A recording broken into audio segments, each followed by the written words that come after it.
ಮತದಾನದ ದಿನ ಹತ್ತಿರವಾಗ್ತಿದ್ದಂತೆ ಪಶ್ಚಿಮ ಬಂಗಾಳದಲ್ಲಿ ಚುನಾವಣಾ ಕಣ ರಂಗೇರುತ್ತಿದೆ. ಈ ಬಾರಿ ದೀದಿ ಕೋಟೆ ಛಿದ್ರಗೊಳಿಸಿ ಅಧಿಕಾರಕ್ಕೇರುವ ಕನಸನ್ನ ಹೊತ್ತಿರುವ ಬಿಜೆಪಿ ಭರವಸೆಗಳ ಮಹಾಪೂರವನ್ನೇ ಹರಿಸಿದೆ. ಇಂದು ಕೇಂದ್ರ ಗೃಹ ಸಚಿವ ಅಮಿತ್ ಶಾ ಅವರು ಬಿಜೆಪಿ ಪ್ರಣಾಳಿಕೆ ಬಿಡುಗಡೆ ಮಾಡಿದ್ದು, ಮತದಾರರ ಮನ ಗೆಲ್ಲೋದಕ್ಕೆ ಕರ್ನಾಟಕದ ಗ್ಯಾರಂಟಿ ಮಾದರಿ ಉಚಿತ ಭರವಸೆಗಳನ್ನ ಬಿಜೆಪಿ ಘೋಷಿಸಿದೆ. ಪ್ರತಿ ತಿಂಗಳು ಮಹಿಳೆಯರಿಗೆ 3,000 ರೂಪಾಯಿ, ನಿರುದ್ಯೋಗಿ ಯುವಕರಿಗೆ ತಿಂಗಳಿಗೆ 3,000 ರೂಪಾಯಿ ಪ್ರೋತ್ಸಾಹಧನ ಸೇರಿದಂತೆ 15 ಪ್ರಮುಖ ಭರವಸೆಗಳನ್ನು ನೀಡೋದಾಗಿ ಬಿಜೆಪಿ ಘೋಷಿಸಿದೆ. ರಾಜ್ಯಸಭಾ ಸದಸ್ಯರಾಗಿ ನಿತೀಶ್ ಕುಮಾರ್ ಪ್ರಮಾಣ ವಚನ ಸ್ವೀಕರಿಸಿದ್ದಾರೆ. ಮಾರ್ಚ್ 16ರಂದು ರಾಜ್ಯಸಭೆಗೆ ಆಯ್ಕೆಯಾಗಿದ್ದ ನಿತೀಶ್ ಕುಮಾರ್ ಮಾರ್ಚ್ 30ರಂದು ವಿಧಾನ ಪರಿಷತ್ ಸ್ಥಾನಕ್ಕೆ ರಾಜೀನಾಮೆ ನೀಡಿದರು. ಇಂದು ರಾಜ್ಯಸಭೆ ಸದಸ್ಯರಾಗಿ ನಿತೀಶ್ ಪ್ರಮಾಣ ವಚನ ಸ್ವೀಕರಿಸಿದ್ದಾರೆ. ಇನ್ನು ನಿತೀಶ್ ಕುಮಾರ್ ರಾಜ್ಯಸಭೆಗೆ ಆಯ್ಕೆಯಾಗಿರುವ ಹಿನ್ನೆಲೆ ಬಿಹಾರದಲ್ಲಿ ಹೊಸ ಸಿಎಂ ನೇಮಕಕ್ಕೆ ಪ್ರಕ್ರಿಯೆ ಶುರುವಾಗಿದೆ. ನಿತೀಶ್ ಕುಮಾರ್ ಬಿಹಾರದ ಅತ್ಯಂತ ದೀರ್ಘಾವಧಿಯ ಮುಖ್ಯಮಂತ್ರಿಯಾಗಿದ್ದು 1985ರಲ್ಲಿ ಶಾಸಕರಾಗಿ ತಮ್ಮ ರಾಜಕೀಯ ಪ್ರಯಾಣವನ್ನ ಪ್ರಾರಂಭಿಸಿದರು. ಅಪಾರ ಪ್ರಮಾಣದ ನಗದು ಪತ್ತೆಯಾದ ಪ್ರಕರಣಕ್ಕೆ ಸಂಬಂಧಪಟ್ಟಂತೆ ಸುದ್ದಿಯಾಗಿದ್ದ ಅಲಹಾಬಾದ್ ಹೈಕೋರ್ಟ್ ನ್ಯಾಯಮೂರ್ತಿ ಯಶವಂತ್ ವರ್ಮಾ ರಾಷ್ಟ್ರಪತಿಗೆ ತಮ್ಮ ರಾಜೀನಾಮೆಯನ್ನು ಸಲ್ಲಿಸಿದ್ದಾರೆ. ದೆಹಲಿ ಹೈಕೋರ್ಟ್ನ ನ್ಯಾಯಾಧೀಶರಾಗಿ ಸೇವೆ ಸಲ್ಲಿಸ್ತಾ ಇದ್ದಾಗ ಅವರ ಅಧಿಕೃತ ನಿವಾಸದಲ್ಲಿ ಅಪಾರ ಪ್ರಮಾಣದ ನಗದು ಪತ್ತೆಯಾಗಿತ್ತು. ನಗದು ಪತ್ತೆಯಾದ ಆರೋಪ ಕೇಳಿಬಂದ ಬಳಿಕ ಅವರನ್ನ ಕಳೆದ ವರ್ಷದ ಏಪ್ರಿಲ್ನಲ್ಲಿ ದೆಹಲಿ ಹೈಕೋರ್ಟ್ನಿಂದ ಅಲಹಾಬಾದ್ಗೆ ವರ್ಗಾಯಿಸಲಾಗಿತ್ತು. ಯಶವಂತ್ ವರ್ಮಾ ಪ್ರಸ್ತುತ ಆಂತರಿಕ ವಿಚಾರಣೆಯನ್ನ ಎದುರಿಸ್ತಾ ಇದ್ರು. 2025ರ ಮಾರ್ಚ್ನಲ್ಲಿ ದೆಹಲಿಯ ಅವರ ನಿವಾಸದಲ್ಲಿ ಅಗ್ನಿ ಅವಘಡ ಸಂಭವಿಸಿದಾಗ ಸುಟ್ಟ ಮತ್ತು ಅರ್ಧಸುಟ್ಟ ಸ್ಥಿತಿಯಲ್ಲಿದ್ದ ಹೆಚ್ಚಿನ ಪ್ರಮಾಣದ ಹಣದ ಕಂತೆಗಳು ಪತ್ತೆಯಾಗಿದ್ವು. ಈ ಪ್ರಕರಣಕ್ಕೆ ಸಂಬಂಧಪಟ್ಟಂತೆ ಅವರ ವಿರುದ್ಧ ಮಹಾಭಿಯೋಗ ಪ್ರಕ್ರಿಯೆಯನ್ನ ಪ್ರಾರಂಭಿಸುವುದಕ್ಕೆ ಲೋಕಸಭಾ ಸ್ಪೀಕರ್ ತನಿಖಾ ಸಮಿತಿಯನ್ನು ರಚಿಸಿದ್ರು. ತಮ್ಮ ವಿರುದ್ಧದ ಈ ತನಿಖೆಯನ್ನ ಪ್ರಶ್ನಿಸಿ ನ್ಯಾಯಮೂರ್ತಿ ವರ್ಮಾ ಅವರು ಸುಪ್ರೀಂ ಕೋರ್ಟ್ ಮೆಟ್ಟಿಲೇರಿದ್ರು. ಆದರೆ ಸುಪ್ರೀಂ ಕೋರ್ಟ್ ಅವರ ಮನವಿಯನ್ನ ತಿರಸ್ಕರಿಸಿ ತನಿಖೆಗೆ ತಡೆ ನೀಡಲು ನಿರಾಕರಿಸಿತ್ತು.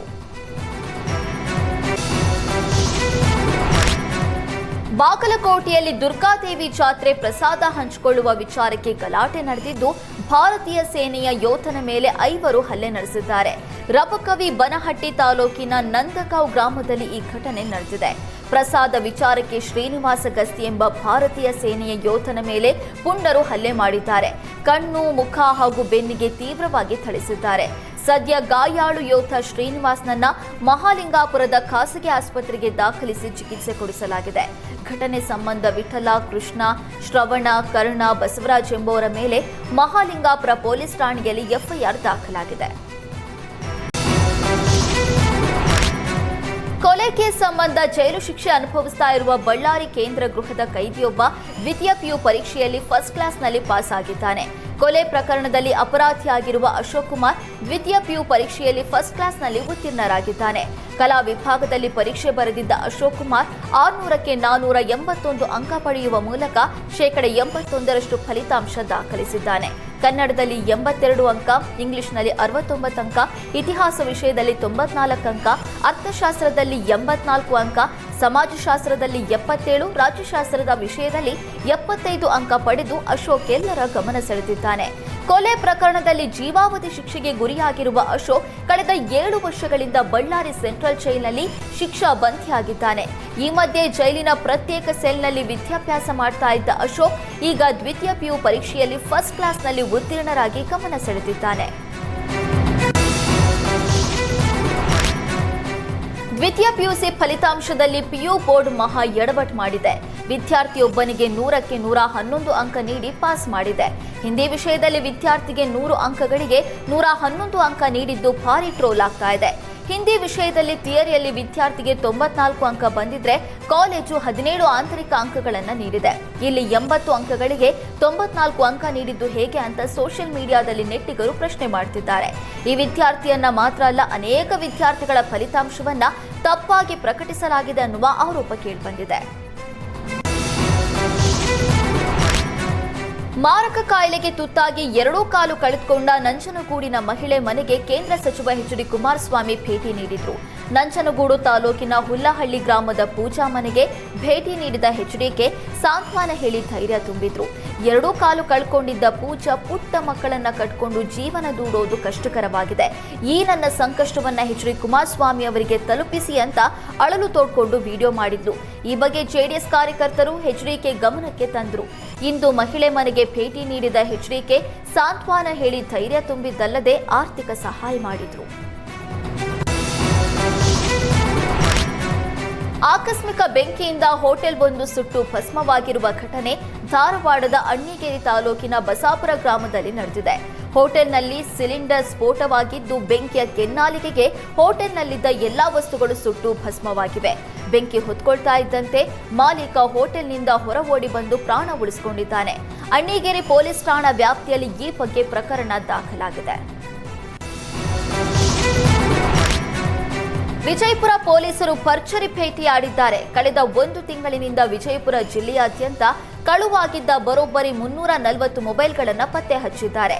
ಬಸವನ ಬಾಗೇವಾಡಿ, ಇಂಡಿ, ವಿಜಯಪುರ ಗ್ರಾಮೀಣ ಭಾಗ ಸೇರಿ 26 ಠಾಣೆಗಳ ವ್ಯಾಪ್ತಿಯಲ್ಲಿ ಕಳುವಾಗಿದ್ದ ಅಂದಾಜು 3 ಕೋಟಿ ಮೌಲ್ಯದ 340 ಮೊಬೈಲ್ಗಳನ್ನು ಪೊಲೀಸರು ಪತ್ತೆ ಹಚ್ಚಿ ಮಾಲೀಕರಿಗೆ ಹಸ್ತಾಂತರಿಸಿದ್ದಾರೆ. ಪೊಲೀಸರ ಕಾರ್ಯಕ್ಕೆ ಮೊಬೈಲ್ ಕಳ್ಕೊಂಡವರು ಮೆಚ್ಚುಗೆ ವ್ಯಕ್ತಪಡಿಸಿದ್ದಾರೆ. ಗುರು ಶಿಷ್ಯ ಸಂಬಂಧಕ್ಕೆ ಕಳಂಕ ತರುವಂತಹ ಘಟನೆಯೊಂದು ಚಿತ್ರದುರ್ಗ ಜಿಲ್ಲೆಯಲ್ಲಿ ನಡೆದಿದೆ. 16 ವರ್ಷದ ಅಪ್ರಾಪ್ತ ಬಾಲಕಿಯ ಮೇಲೆ ಗಣಿತ ಶಿಕ್ಷಕನೊಬ್ಬ ಅತ್ಯಾಚಾರ ಎಸಗಿದ್ದು, ಬಾಲಕಿ ಗರ್ಭಿಣಿಯಾದ ಬಳಿಕ ಅಕ್ರಮವಾಗಿ ಗರ್ಭಪಾತ ಮಾಡಿಸಿರುವ ಗಂಭೀರ ಆರೋಪ ಕೇಳಿಬಂದಿದೆ. ಚಳ್ಳಕೆರೆ ತಾಲೂಕಿನ ತಳಕು ಗ್ರಾಮದ ಸರ್ಕಾರಿ ಶಾಲೆಯ ಗಣಿತ ಶಿಕ್ಷಕ ಎಚ್.ಓ. ರಾಜಣ್ಣ 16 ವರ್ಷದ ಬಾಲಕಿ ಮೇಲೆ ಅತ್ಯಾಚಾರ ನಡೆಸಿದ್ದೆ ಎನ್ನಲಾಗಿದೆ. ಜೊತೆಗೆ ಆಕೆ ಗರ್ಭಿಣಿಯಾದಾಗ ವೈದ್ಯೆ ಶಂಕರಲಕ್ಷ್ಮಿ ಎಂಬುವರ ಬಳಿ ಗರ್ಭಪಾತ ಮಾಡಿಸಿದ್ದಾನೆ ಎನ್ನಲಾಗಿದೆ. ಗರ್ಭಪಾತ ಬಳಿಕ ಬಾಲಕಿಗೆ ಪದೇ ಪದೇ ಹೊಟ್ಟೆ ನೋವು ಕಾಣಿಸಿಕೊಂಡಿದ್ದು, ಖಾಸಗಿ ಆಸ್ಪತ್ರೆಗೆ ಕರೆದೊಯ್ದು ಪರಿಶೀಲನೆ ನಡೆಸಿದಾಗ ಗರ್ಭಪಾತ ವಿಚಾರ ತಿಳಿದು ಪೋಷಕರು ಶಾಕ್ ಆಗಿದ್ದಾರೆ.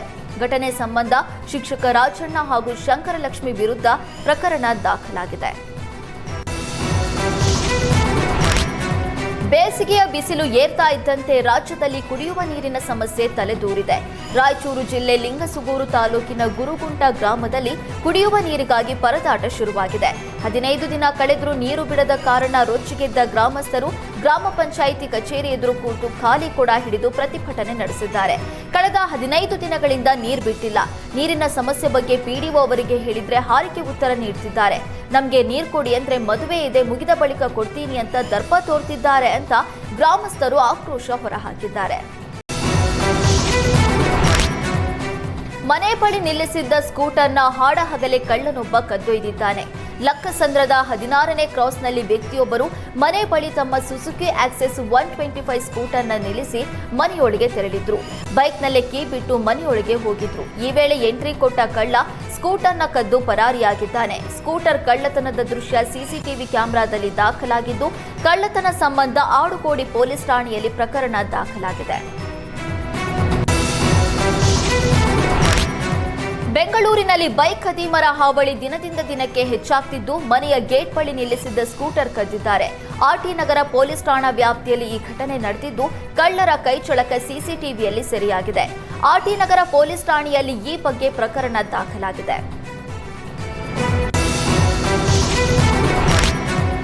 ಕ್ಷುಲ್ಲಕ ಕಾರಣಕ್ಕೆ ಕ್ಯಾಂಡಿಮೆಂಟ್ಸ್ ನಡೆಸ್ತಾ ಇದ್ದ ಮಹಿಳೆ ಮೇಲೆ ಹಲ್ಲೆ ನಡೆಸಿದ ಘಟನೆ ಬೆಂಗಳೂರಿನ ಹೆಬ್ಬಾಳದಲ್ಲಿ ನಡೆದಿದೆ.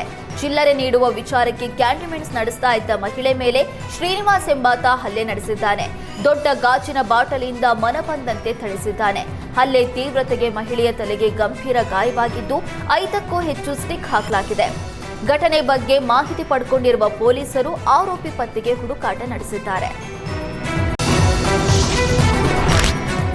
ಏಪ್ರಿಲ್ 15ಕ್ಕೆ ಸಕ್ಕರೆ ನಾಡು ಮಂಡ್ಯ ಜಿಲ್ಲೆಗೆ ಪ್ರಧಾನಿ ಮೋದಿ ಭೇಟಿ ನೀಡಲಿದ್ದಾರೆ. ನಾಗಮಂಗಲ ತಾಲೂಕಿನ ಆದಿ ಚುಂಚನಗಿರಿ ಕ್ಷೇತ್ರಕ್ಕೆ ಪ್ರಧಾನಿ ಮೋದಿ ಭೇಟಿ ನೀಡಲಿದ್ದಾರೆ. ಏಪ್ರಿಲ್ 15ರಂದು ಭೈರವಕ್ಯ ಬಾಲಗಂಗಾಧರನಾಥ ಶ್ರೀಗಳ ಗದ್ದುಗೆ ಉದ್ಘಾಟನೆ ಕಾರ್ಯಕ್ರಮ ಇದ್ದು, ಗದ್ದುಗೆ ಉದ್ಘಾಟನೆ ಕಾರ್ಯಕ್ರಮದಲ್ಲಿ ಮೋದಿ ಭಾಗವಹಿಸಲಿದ್ದಾರೆ. ಈ ಹಿಂದೆ ಆದಿ ಚುಂಚನಗಿರಿಯ ಕಾರ್ಯಕ್ರಮದಲ್ಲಿ ಪ್ರಧಾನಿ ಮೋದಿ ಭಾಗವಹಿಸಬೇಕಿತ್ತು. ಆದರೆ ಕಡೆ ಕ್ಷಣದಲ್ಲಿ ಕಾರ್ಯಕ್ರಮ ರದ್ದಾಗಿತ್ತು. ರಾಯಚೂರಲ್ಲಿ ಗೋ ಗ್ಯಾಸ್ ದರ ಹೆಚ್ಚಳದಿಂದ ಆಟೋ ಚಾಲಕರು ಕಂಗಾಲಾಗಿದ್ದಾರೆ. ಗ್ಯಾಸ್ ಸ್ಟಾಕ್ ಇದ್ರೂ ದರ ಏರಿಕೆಯಿಂದ ಆಟೋ ಚಾಲಕರು ಬಂಕ್ನತ್ತ ಮುಖ ಮಾಡ್ತಾ ಇಲ್ಲ. ಹೀಗಾಗಿ ಬಂಕ್ ಮಾಲೀಕರು ಆರ್ಥಿಕ ಸಂಕಷ್ಟಕ್ಕೆ ಸಿಲುಕಿದ್ದು ಕಳೆದ 2 ದಿನಗಳಿಂದ ಗ್ಯಾಸ್ ಮಾರಾಟದ ಪ್ರಮಾಣ ತೀವ್ರ ಕುಸಿತ ಕಂಡಿದೆ. ದರ ಹೆಚ್ಚಳದಿಂದ ಗೋ ಗ್ಯಾಸ್ ಬಂಕ್ನಲ್ಲಿ 50% ಗ್ಯಾಸ್ ಮಾರಾಟ ಕುಂಠಿತವಾಗಿದ್ದು ಗ್ಯಾಸ್ ಒಳಗೆ ಡ್ರೈ ಆಗಿ ಹಾನಿಯಾಗುತ್ತೆ ಅಂತ ಬಂಕ್ ಮ್ಯಾನೇಜರ್ ಅಳಲು ತೋಡ್ಕೊಂಡ್ರು. ಬೆಂಗಳೂರಿನಲ್ಲಿ ಆಟೋ ಗ್ಯಾಸ್ ಸಮಸ್ಯೆ ಸದ್ಯಕ್ಕೆ ನಿಲ್ಲುವಂತೆ ಕಾಣ್ತಾ ಇಲ್ಲ. ಎಲ್ಪಿಜಿ ಗ್ಯಾಸ್ಗಾಗಿ ಆಟೋ ಚಾಲಕರು ಪರದಾಡ್ತಿದ್ದು ಕಳೆದ ವಾರಕ್ಕೆ ಹೋಲಿಸಿದ್ರೆ ಈ ವಾರ ಸ್ವಲ್ಪ ಮಟ್ಟಿಗೆ ಸಮಸ್ಯೆ ತಗ್ಗಿದೆ. ಮಾಗಡಿ ರಸ್ತೆಯ ಭಾರತ್ ಪೆಟ್ರೋಲಿಯಂ ಬಂಕ್ ಬಳಿ ಸದ್ಯ ಎಲ್ಪಿಜಿ ಗ್ಯಾಸ್ ಸಿಗ್ತಾ ಇದ್ದು ಚಾಲಕರು ಸ್ವಲ್ಪ ಮಟ್ಟಿಗೆ ನಿರಾಳರಾಗಿದ್ದಾರೆ. ಭಾರತ್ ಇಂಡಿಯನ್ ಬಂಕ್ ಹೊರತುಪಡಿಸಿ ಉಳಿದೆಲ್ಲ ಬಂಕ್ಗಳಲ್ಲಿ ಬಂಕ್ ಮಾಲೀಕರು ಅತಿ ಹೆಚ್ಚಿನ ಹಣ ಪೀಕ್ತಿದ್ದಾರೆ ಅಂತ ಆಟೋ ಚಾಲಕರು ಆರೋಪಿಸಿದ್ದಾರೆ. ರಾಜ್ಯದಲ್ಲಿ ಕಮರ್ಷಿಯಲ್ ಸಿಲಿಂಡರ್ ಪೂರೈಕೆ ವಿಚಾರದಲ್ಲಿ ಸುಧಾರಣೆಯಾಗಿದೆ ಅಂತ ಆಹಾರ ಸಚಿವ ಕೆಎಚ್ ಮುನಿಯಪ್ಪ ಹೇಳಿದರು. ಬೆಂಗಳೂರಿನಲ್ಲಿ ಮಾತನಾಡಿದ ಅವರು, ಆಟೋ ಎಲ್ಪಿಜಿಗೆ ಸ್ವಲ್ಪ ತೊಂದರೆಯಾಗಿದ್ದು ಕೇಂದ್ರ ಸರ್ಕಾರಕ್ಕೆ ಪತ್ರ ಬರೆದಿದ್ದೇವೆ. ಆಟೋ ಚಾಲಕರು ಅತಿ ಹೆಚ್ಚು ಗ್ಯಾಸ್ ಉಪಯೋಗ ಮಾಡ್ತಾ ಇರೋದು ಕರ್ನಾಟಕದಲ್ಲಿ. ಹೀಗಾಗಿ ಚಾಲಕರಿಗೆ ಹೆಚ್ಚಿನ ತೊಂದರೆಯಾಗ್ತಿದ್ದು ಕೇಂದ್ರ ಸರ್ಕಾರ ವಿಶೇಷ ಗಮನ ಹರಿಸಿ ಆಟೋ ಗ್ಯಾಸ್ ವಿತರಣೆ ಮಾಡಬೇಕು ಅಂತ ಸಚಿವ ಮುನಿಯಪ್ಪ ಮನವಿ ಮಾಡಿದರು. ರಾಜ್ಯದಲ್ಲಿ ಎಲ್ಪಿಜಿ ಸಮಸ್ಯೆ ಉಲ್ಬಣಗೊಳ್ತಾ ಇದ್ದು ಕೇಂದ್ರ ಸರ್ಕಾರ ಪರಿಹಾರ ಕೊಡಬೇಕು ಅಂತ ಕಂದಾಯ ಸಚಿವ ಕೃಷ್ಣ ಭೈರೇಗೌಡ ಆಗ್ರಹಿಸಿದ್ದಾರೆ. ಹಾಸನದಲ್ಲಿ ಮಾತನಾಡಿದ ಕೃಷ್ಣ ಭೈರೇಗೌಡ, ಎಲ್ಪಿಜಿ ಸಮಸ್ಯೆ ಬಿಕ್ಕಟ್ಟು ಬಗೆಹರಿತಾ ಇಲ್ಲ. ಸಣ್ಣ ಪುಟ್ಟ ಕಾಫಿ ಅಂಗಡಿ ಇಟ್ಕೊಂಡವರು ಕೂಡ ಕಷ್ಟಕ್ಕೆ ಸಿಲುಕಿದ್ದಾರೆ. ಗ್ಯಾಸ್ ಇಲ್ಲದೆ ಲಕ್ಷಾಂತರ ಆಟೋಗಳು ನಿಂತಿದ್ದು ಚಾಲಕರ ಸಂಪಾದನೆ ನಿಂತು ಹೋಗಿದೆ ಅಂತ ಕೃಷ್ಣ ಭೈರೇಗೌಡ ಹೇಳಿದ್ರು. ಸದ್ಯ ಯುದ್ಧ ನಿಂತಿದ್ದು ಈಗಲಾದರೂ ಕೇಂದ್ರ ಸರ್ಕಾರ ಸಮಸ್ಯೆಯನ್ನ ಬಗೆಹರಿಸಬೇಕು. ದೊಡ್ಡವರು ಹೇಗೋ ಬ್ಲಾಕ್ ಮಾರ್ಕೆಟ್ನಲ್ಲಿ ಸಿಲಿಂಡರ್ ತಗೊಳ್ತಾರೆ, ಆದ್ರೆ ಸಣ್ಣ ಪುಟ್ಟ ಹೋಟೆಲ್ ನಡೆಸುವವರು ಏನ್ ಮಾಡಬೇಕು ಅಂತ ಕೃಷ್ಣ ಭೈರೇಗೌಡ ಪ್ರಶ್ನಿಸಿದ್ರು. ಗಡಿ ಜಿಲ್ಲೆ ಚಾಮರಾಜನಗರದಲ್ಲಿ ಕಾಡಾನೆಗಳ ಉಪಟಳ ಹೆಚ್ಚಾಗ್ತಿದೆ. ಗುಂಡ್ಲುಪೇಟೆ ತಾಲೂಕಿನ ಮಂಚಹಳ್ಳಿ ಗ್ರಾಮದಲ್ಲಿ ಕಳೆದ ಕೆಲ ದಿನಗಳಿಂದ ಕಾಡಾನೆಗಳು ಪದೇ ಪದೇ ದಾಳಿ ಮಾಡ್ತಿವೆ. ನಿನ್ನೆ ನಂಜುಂಡಸ್ವಾಮಿ ಎಂಬುವರಿಗೆ ಸೇರಿದ ಜಮೀನಿಗೆ ಎಂಟ್ರಿ ಕೊಟ್ಟ ಕಾಡಾನೆಗಳು ಬಾಳೆ ಬೆಳೆಗಳನ್ನ ತಿಂದು ತೆಗೆದಿದೆ. 100ಕ್ಕೂ ಹೆಚ್ಚು ಬಾಳೆ ಗಿಡಗಳನ್ನ ನಾಶಪಡಿಸಿವೆ. ಕಾಡಾನೆ ದಾಳಿಯಿಂದ ರೈತ ನಂಜುಂಡಸ್ವಾಮಿಗೆ ಭಾರಿ ನಷ್ಟ ಉಂಟಾಗಿದ್ದು ಸೂಕ್ತ ಪರಿಹಾರಕ್ಕೆ ಒತ್ತಾಯಿಸಿದ್ದಾರೆ. ಚಾಮರಾಜನಗರ ಜಿಲ್ಲೆಯ ಪ್ರಸಿದ್ಧ ಪ್ರವಾಸಿ ತಾಣ ಬಿಳಿಗಿರಿ ರಂಗನ ಬೆಟ್ಟದಲ್ಲಿ ಸಫಾರಿಗೆ ತೆರಳಿದ್ದ ಪ್ರವಾಸಿಗರಿಗೆ ಹುಲಿ ದರ್ಶನ ನೀಡಿದೆ. ಬಿಳಿಗಿರಿ ರಂಗನ ಬೆಟ್ಟದ ಕೇಕುಡಿ ಸಫಾರಿ ಝೋನ್ನ ಬಳಿ ಇತ್ತೀಚಿನ ದಿನಗಳಲ್ಲಿ ಹುಲಿಗಳು ಹೆಚ್ಚಾಗಿ ಕಾಣಿಸಿಕೊಳ್ತಿವೆ. ನಿನ್ನೆ ಸಂಜೆ ಕೂಡ ಕೇಕುಡಿ ಸಫಾರಿ ಝೋನ್ನಲ್ಲಿ ಹುಲಿ ಕಾಣಿಸಿಕೊಂಡಿದೆ. ದಟ್ಟಾರಣ್ಯದಲ್ಲಿ ಹುಲಿಗಳು ಸ್ವಚ್ಛಂದವಾಗಿ ಸಂಚರಿಸ್ತಾ ಇರುವ ದೃಶ್ಯ ಕಂಡು ಪ್ರವಾಸಿಗರು ಪುಳಕಿತರಾದರು.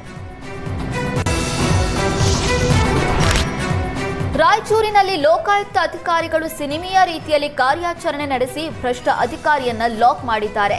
ಸಿರವಾರ ಪಟ್ಟಣ ಪಂಚಾಯತ್ನ ಚೀಫ್ ಆಫೀಸರ್ ಆಗಿದ್ದ ಸುರೇಶ್ ಶೆಟ್ಟಿಯನ್ನ 2 ಲಕ್ಷ ಕ್ಯಾಶ್ ಸಮೇತ ಲೋಕಾಯುಕ್ತ ಹಿಡಿದಿದ್ದಾರೆ. ಹೊಸ ಲೇಔಟ್ನ 34 ನಿವೇಶನಗಳ ಖಾತಾ ಮ್ಯೂಟೇಷನ್ಗೆ ಸುರೇಶ್ 2 ಲಕ್ಷಕ್ಕೆ ಬೇಡಿಕೆ ಇಟ್ಟಿದ್ರು. ಲೇಔಟ್ನ ಮಾಲೀಕ ರಘುರಾಮ್ ರೆಡ್ಡಿ ಚೀಫ್ ಆಫೀಸರ್ ವಿರುದ್ಧ ಲೋಕಾಯುಕ್ತಕ್ಕೆ ದೂರು ನೀಡಿದ್ರು. ಪ್ರಕರಣ ದಾಖಲಿಸಿಕೊಂಡಿದ್ದ ಲೋಕಾಯುಕ್ತ ಎಸ್ಪಿ ಸಿದ್ದರಾಜು 3 ಲೋಕಾಯುಕ್ತ ತಂಡದಿಂದ ಕಾರ್ಯಾಚರಣೆ ಪ್ಲಾನ್ ಮಾಡಿ ಭ್ರಷ್ಟ ಅಧಿಕಾರಿಯನ್ನ ದುಡ್ಡಿನ ಸಮೇತ ಹಿಡಿದಿದ್ದಾರೆ. ಇನ್ನು ದಾಳಿ ವೇಳೆ ಸಿರವಾರ ಚೀಫ್ ಆಫೀಸರ್ ಸುರೇಶ್ ಶೆಟ್ಟಿ ಹಣದ ಸಮೇತ ಎಸ್ಕೇಪ್ ಆಗೋದಕ್ಕೆ ಪ್ರಯತ್ನಿಸಿದ್ರು. ಮಂಡ್ಯ ಜೆಡಿಎಸ್ನಲ್ಲಿ ಭಿನ್ನಮತ ಭುಗಿಲೆದ್ದಿದೆ. ಸ್ವಪಕ್ಷೀಯ ನಾಯಕರ ವಿರುದ್ಧವೇ ಮಾಜಿ ಶಾಸಕ ರವೀಂದ್ರ ಶ್ರೀಕಂಠಯ್ಯ ಹಿಗ್ಗಾಮುಗ್ಗಾ ವಾಗ್ದಾಳಿ ನಡೆಸಿದ್ದಾರೆ. ಜೆಡಿಎಸ್ ಪಕ್ಷವನ್ನ ಬಿಜೆಪಿ ಹಾಗೂ ಕಾಂಗ್ರೆಸ್ಗೆ ಅಡವಿಡೋದಕ್ಕೆ ಮುಂದಾಗಿದ್ದಾರೆ ಅಂತ ಮಾಜಿ ಸಚಿವ ಪುಟ್ಟರಾಜು ಹೆಸರು ಹೇಳದೆ ವಾಗ್ದಾಳಿ ನಡೆಸಿದ್ದಾರೆ. ಕಾಂಗ್ರೆಸ್ ಬಿಜೆಪಿ ಜೊತೆ ಸೇರಿ ಜೆಡಿಎಸ್ ಮುಳುಗಿಸುವುದಕ್ಕೆ ಯತ್ನಿಸಿದ್ದಾರೆ. ಆದರೆ ಅದು ಸಫಲವಾಗಲ್ಲ. ನಮ್ಮ ಪಕ್ಷವನ್ನ ಬೇರೆ ಪಕ್ಷದ ಜೊತೆಗೆ ಅಡಮಾನ ಇಡೋದಕ್ಕೆ ಹೊರಟಿದ್ದಾರೆ, ಜೊತೆಗೆ ಇರುವವರನ್ನೇ ಮುಗಿಸೋದಕ್ಕೆ ಹೊರಟಿದ್ದಾರೆ ಅಂತ ಶ್ರೀಕಂಠಯ್ಯ ಕಿಡಿಕಾರಿದ್ದಾರೆ. ಜೆಡಿಎಸ್ನಿಂದ ಎಲ್ಲ ಅಧಿಕಾರವನ್ನ ಪಡೆದಿದ್ದಾರೆ. ಈಗ ಅದೇ ಅಧಿಕಾರಕ್ಕಾಗಿ ಎಲ್ಲವನ್ನ ಮುಗಿಸೋದಕ್ಕೆ ಹೊರಟಿದ್ದಾರೆ. ಎಲ್ಲದಕ್ಕೂ ನನ್ನ ಬಳಿ ಸಾಕ್ಷಿಗಳಿವೆ. ನಮ್ಮನ್ನ ಕೆಣಕ್ತಾ ಇದ್ರೆ ಸುಮ್ಮನೆ ಇರೋದಿಲ್ಲ ಅಂತ ರವೀಂದ್ರ ಶ್ರೀಕಂಠಯ್ಯ ವಾಕ್ ಪ್ರಹಾರ ನಡೆಸಿದ್ದಾರೆ. ಏಪ್ರಿಲ್ 26ರಂದು ಬೆಂಗಳೂರಿನಲ್ಲಿ 18ನೇ ಆವೃತ್ತಿಯ ಟಿಸಿಎಸ್ ವಿಶ್ವ 10 ಓಟ ನಡೆಯಲಿದೆ. ಹೀಗಾಗಿ ರಸ್ತೆ ದುರಸ್ತಿ ಮಾಡುವಂತೆ ಸಿಎಂ ಸಿದ್ದರಾಮಯ್ಯ ಹಾಗೂ ಡಿಸಿಎಂ ಡಿಕೆ ಶಿವಕುಮಾರ್ಗೆ ಬೆಂಗಳೂರು ದಕ್ಷಿಣ ಸಂಸದ ತೇಜಸ್ವಿ ಸೂರ್ಯ ಮನವಿ ಮಾಡಿದ್ದಾರೆ. ಕಳೆದ ವರ್ಷ ಈ ರಸ್ತೆಗಳಲ್ಲಿ ಎಲ್ಲೆಡೆ ಗುಂಡಿಗಳೇ ತುಂಬಿದ್ರಿಂದ ಓಟಗಾರರು ತೊಂದರೆ ಅನುಭವಿಸಿದ್ರು. ಈ ಬಾರಿ ಈ ರೀತಿಯ ಸಮಸ್ಯೆ ಆಗಬಾರದು. ಈ ನಿಟ್ಟಿನಲ್ಲಿ ರೇಸ್ ನಡೆಯುವ ಮಾರ್ಗದಲ್ಲಿನ ರಸ್ತೆ ಗುಂಡಿಗಳನ್ನು ಮುಚ್ಚುವಂತೆ ವಿಡಿಯೋ ಮೂಲಕ ಮನವಿ ಮಾಡಿದ್ದಾರೆ. ಕಳೆದ ವರ್ಷ ಎಲ್ಲೆಡೆ ಗುಂಡಿಗಳು ತುಂಬಿದ್ರಿಂದ ರಸ್ತೆಗಳಿಂದ ಓಟಗಾರರು ತೊಂದರೆ ಅನುಭವಿಸಿದ್ರು. ಈ ರೇಸ್ ಬೆಂಗಳೂರಿನ ಹೆಮ್ಮೆ. ಓಟಗಾರರು ಭಾರತದಾದ್ಯಂತ ಬರ್ತಾರೆ. ಅವರನ್ನ ನಿರಾಸೆ ಮಾಡಬಾರದು. ನಗರದ ಎಲ್ಲಾ ರಸ್ತೆಗಳನ್ನ ಸರಿಪಡಿಸೋದಕ್ಕೆ ಕೇಳೋದು ಕಷ್ಟ ಅನ್ನೋದು ನನಗೆ ಗೊತ್ತು. ಹೀಗಾಗಿ ಓಟದ ಸ್ಪರ್ಧೆ ಸಾಗುವ 10 ಕಿಲೋಮೀಟರ್ ರಸ್ತೆಯನ್ನ ಮಾತ್ರ ದುರಸ್ತಿ ಮಾಡಿ. ವಿಐಪಿ ಸಂಚಾರಕ್ಕಾಗಿ ರಸ್ತೆಗಳನ್ನ ರಾತ್ರೋರಾತ್ರಿ ದುರಸ್ತಿ ಮಾಡೋದಕ್ಕೆ ಸಾಧ್ಯವಿದೆ ಅನ್ನೋದಾದ್ರೆ ಈ ರಸ್ತೆಗಳನ್ನ 2 ವಾರಗಳಲ್ಲಿ ದುರಸ್ತಿ ಮಾಡೋದಕ್ಕೂ ಕೂಡ ಸಾಧ್ಯ ಇದೆ ಅಂತ ಹೇಳಿದ್ದಾರೆ. 4 ಕೋಟಿ ಹಣ ದುರ್ಬಳಕೆ ಸಂಬಂಧ ತುಮಕೂರು ಜಿಲ್ಲೆ ಮಧುಗಿರಿ ತಾಲೂಕಿನ ಪಂಚಾಯಿತಿಯ ಎಸ್ಡಿಎಸ್ ಸೌಮ್ಯ ಅವರನ್ನು ಅಮಾನತು ಮಾಡಲಾಗಿದೆ. ಸ್ವಯಂ ನಿವೃತ್ತಿ ಹಾಗೂ ಮರಣ ಹೊಂದಿದ ಸರ್ಕಾರಿ ನೌಕರರ ಗಳಿಕೆ ರಜೆ ನಗದೀಕರಣ ಮಂಜೂರಾತಿಯಲ್ಲಿ ಅಕ್ರಮ ನಡೆದಿತ್ತು. ಈ ಸಂಬಂಧ ಇಲಾಖಾ ಮಟ್ಟದಲ್ಲಿ ತನಿಖೆ ನಡೆಸಲಾಗಿತ್ತು. ಈ ವೇಳೆ ವಿವಿಧ ಬ್ಯಾಂಕ್ ಖಾತೆಗಳಿಗೆ ಹಣ ವರ್ಗಾವಣೆ ಮಾಡಿರುವುದು ಕಂಡುಬಂದಿದೆ.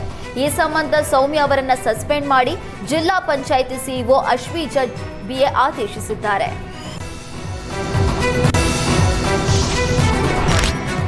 ಚಾಮುಂಡಿ ಬೆಟ್ಟಕ್ಕೆ ಕೇಂದ್ರ ಸಚಿವ ಎಚ್ಡಿ ಕುಮಾರಸ್ವಾಮಿ ಭೇಟಿ ನೀಡಿದ್ರು. ಪತ್ನಿ ಅನಿತಾ ಕುಮಾರಸ್ವಾಮಿ ಜೊತೆ ದೇಗುಲಕ್ಕೆ ಆಗಮಿಸಿದ ಎಚ್ಡಿಕೆ ನಾಡದೇವತೆ ಚಾಮುಂಡಿ ದೇವಿಗೆ ವಿಶೇಷ ಪೂಜೆ ಸಲ್ಲಿಸಿದ್ರು. ಈ ವೇಳೆ ಎಚ್ಡಿಕೆ ದಂಪತಿಗೆ ದೇವಸ್ಥಾನದ ಆಡಳಿತ ಮಂಡಳಿ ಸನ್ಮಾನಿಸಿತು. ಚಾಮುಂಡಿ ಬೆಟ್ಟದ ಬಳಿಕ ನಂಜನಗೂಡು ಶ್ರೀಕಂಠೇಶ್ವರ ಸ್ವಾಮಿ ದೇವಸ್ಥಾನಕ್ಕೆ ಭೇಟಿ ನೀಡಿದ ಕುಮಾರಸ್ವಾಮಿ ನಂಜುಂಡೇಶ್ವರನಿಗೆ ವಿಶೇಷ ಪೂಜೆ ಸಲ್ಲಿಸಿದ್ರು. ಈ ವೇಳೆ ಎಚ್ಡಿಕೆ ದಂಪತಿಗೆ ದೇವಸ್ಥಾನದ ಆಡಳಿತ ಮಂಡಳಿ ಪೂರ್ಣಕುಂಭ ಸ್ವಾಗತ ನೀಡಿತು. ಇದಾದ ಬಳಿಕ ಮೈಸೂರು ಜಿಲ್ಲಾ ಪಂಚಾಯಿತಿಯ ನಜೀರ್ ಸಾಬ್ ಸಭಾಂಗಣದಲ್ಲಿ ನಡೆದ ದಿಶಾ ಸಭೆಯಲ್ಲಿ ಎಚ್ಡಿಕೆ ಭಾಗವಹಿಸಿದ್ರು. ಸಿದ್ದರಾಮಯ್ಯಗೆ ಸಿಎಂ ಕುರ್ಚಿ ಬಿಟ್ಟು ಕೊಡುವ ಮನಸ್ಥಿತಿ ಇಲ್ಲ ಅಂತ ಕೇಂದ್ರ ಸಚಿವ ಎಚ್ಡಿ ಕುಮಾರಸ್ವಾಮಿ ಹೇಳಿದ್ದಾರೆ. ಮೈಸೂರಿನಲ್ಲಿ ಮಾತನಾಡಿದ ಎಚ್ಡಿಕೆ, ಜೆಡಿಎಸ್ನಲ್ಲಿ ಇದ್ದಾಗ ಸಿದ್ದರಾಮಯ್ಯ ಏನಂತ ನೋಡಿದ್ದೀವಿ. ಸಿದ್ದರಾಮಯ್ಯ ಹೈಕಮಾಂಡ್ ಎದುರಿಸಿಕೊಂಡು ಸಿಎಂ ಕುರ್ಚಿಯಲ್ಲೇ ಮುಂದುವರಿತಾರೆ ಅಂತ ಹೇಳಿದ್ರು.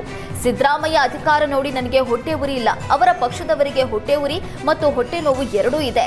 ಸಿದ್ದರಾಮಯ್ಯ ಹೊಟ್ಟೆ ಉರಿ ಮತ್ತು ಹೊಟ್ಟೆ ನೋವು ಶಮನ ಮಾಡಿಲ್ಲ. ಬದಲಾಗಿ ನೀವು ಹೊಟ್ಟೆ ಉರಿ ಇಟ್ಕೊಂಡೇ ಇರಿ, ನಾನು ಸಿಎಂ ಆಗಿ ಮುಂದುವರಿತೀನಿ ಅನ್ನುವ ಯೋಚನೆಯಲ್ಲಿದ್ದಾರೆ ಅಂತ ಎಚ್ಡಿಕೆ ಹೇಳಿದ್ರು.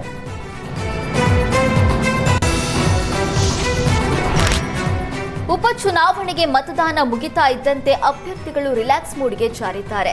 ಕಳೆದೊಂದು ತಿಂಗಳಿನಿಂದ ಊರೂರು ಸುತ್ತಿ ಅಬ್ಬರ ಪ್ರಚಾರ ನಡೆಸ್ತಾ ಇದ್ದ ಅಭ್ಯರ್ಥಿಗಳು ಈಗ ನಿರಾಳರಾಗಿದ್ದಾರೆ. ಬಾಗಲಕೋಟೆ ಕಾಂಗ್ರೆಸ್ ಅಭ್ಯರ್ಥಿ ಉಮೇಶ್ ಮೇಟಿ ಕುಟುಂಬಸ್ಥರು ಹಾಗೂ ಕಾರ್ಯಕರ್ತರ ಜೊತೆ ಕಾಲ ಕಳೀತಾ ಇದ್ದಾರೆ. ತಿಮ್ಮಾಪುರ ಗ್ರಾಮದ ಮನೆಯಲ್ಲಿ ಕಾರ್ಯಕರ್ತರ ಜೊತೆ ಚರ್ಚೆ ನಡೆಸಿದ ಉಮೇಶ್ ಮೇಟಿ ಸೋಲು ಗೆಲುವಿನ ಕುರಿತು ಚರ್ಚೆ ನಡೆಸಿದ್ರು. ಇನ್ನು ಮೇ 4ರಂದು ಬಾಗಲಕೋಟೆ ಹಾಗೂ ದಾವಣಗೆರೆ ದಕ್ಷಿಣ ಕ್ಷೇತ್ರದ ಉಪಚುನಾವಣೆಯ ಫಲಿತಾಂಶ ಪ್ರಕಟವಾಗಲಿದೆ. ಹಾವೇರಿ ಜಿಲ್ಲೆ ಪ್ರಗತಿ ಪರಿಶೀಲನಾ ಸಭೆಯಲ್ಲಿಯೇ ವಿಧಾನಸಭೆ ಉಪಾಧ್ಯಕ್ಷ ರುದ್ರಪ್ಪ ಲಮಾಣಿ ಗಳಗಳನೆ ಕಣ್ಣೀರು ಹಾಕಿದ್ದಾರೆ. ಅರಣ್ಯ ಇಲಾಖೆ ನಡೆಗೆ ಬೇಸತ್ತು ಸಚಿವ ಶಿವಾನಂದ ಪಾಟೀಲ್ ಎದುರೇ ಕಣ್ಣೀರಿಟ್ಟಿದ್ದಾರೆ. ಹಾವೇರಿ ಜಿಲ್ಲೆಯಲ್ಲಿ ಜನರು ನೆಮ್ಮದಿಯಿಂದ ಬದುಕೋದಕ್ಕೆ ಅರಣ್ಯ ಇಲಾಖೆಯವರು ಬಿಡ್ತಾ ಇಲ್ಲ. ಹಲವು ವರ್ಷಗಳಿಂದ ಕಾಡಂಚಿನಲ್ಲಿ ವಾಸವಿರುವ ಜನರನ್ನ ಒಕ್ಕಲೆಬ್ಬಿಸ್ತಾ ಇದ್ದಾರೆ. ಅರಣ್ಯ ಇಲಾಖೆಯವರನ್ನ ಪ್ರಶ್ನಿಸಿದರೆ ಅವರ ಮೇಲೆ ಕೇಸ್ ಹಾಕ್ತಾರೆ. ನಾವು ಬದುಕೋದು ಬೇಡವೆ ಅಂತ ಪ್ರಶ್ನೆ ಮಾಡಿದ್ದಾರೆ.